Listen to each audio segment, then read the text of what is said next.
So hi, eto na, kompleto na yung dalawang variant ng sunscreen na ilalabas natin, si tinted one and yung gusto ko lang na bagay sa mga glass skin na face at sa mga gustong ma-achieve yung glass skin na face. Eto naman si tinted, most in demand sa akin. So nakita ko na to sa last video natin, ayan kung gaano siya kaganda. Kahit dito pa lang sa kamay ko ay napakaganda na niya. Ayan, kitang-kita nyo naman. So eto naman si isa, ito yung gusto ko, yung para sa akin. Kasi ayoko naman mag-endorse ng product na hindi ko talaga ginagamit, guys.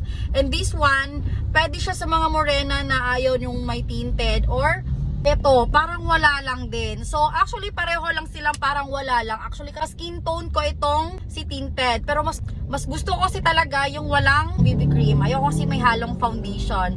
So eto, hindi ko pa na-try. Let me try. Wala pa tong scent. Kahit umuulan, kahit walang araw, sige mag-sunscreen tayo. Ayan. Diba? Parang wala lang, pero protected yung skin natin. Diba? So, malabo pa lang mangyari yung gusto kong sachet lang muna kasi matagal ang pagpagawa ng sachet, guys. Ngayon, nag-come up kami na mag-bottle na lang. O, diba? Perfect. Eto yung sunscreen na ginagamit ko na pinagaya ko lang. Pero first try ko pa lang to, ha. Yes po, first try ko pa lang si tinted, pangalawa na, ayan.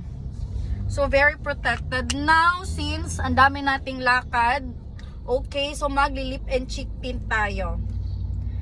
Actually dalawa to sila, pero si Peach ang gagamitin ko.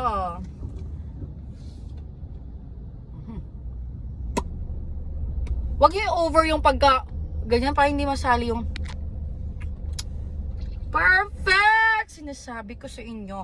Actually, pwede ko to ilagay sa cheek ko, pero kakalagay ko lang kasi ng sunscreen. So, antayin natin ng mga 5 minutes. And, yun lang. Mag-check out na. And abangan ang ating sunscreen for launching soon!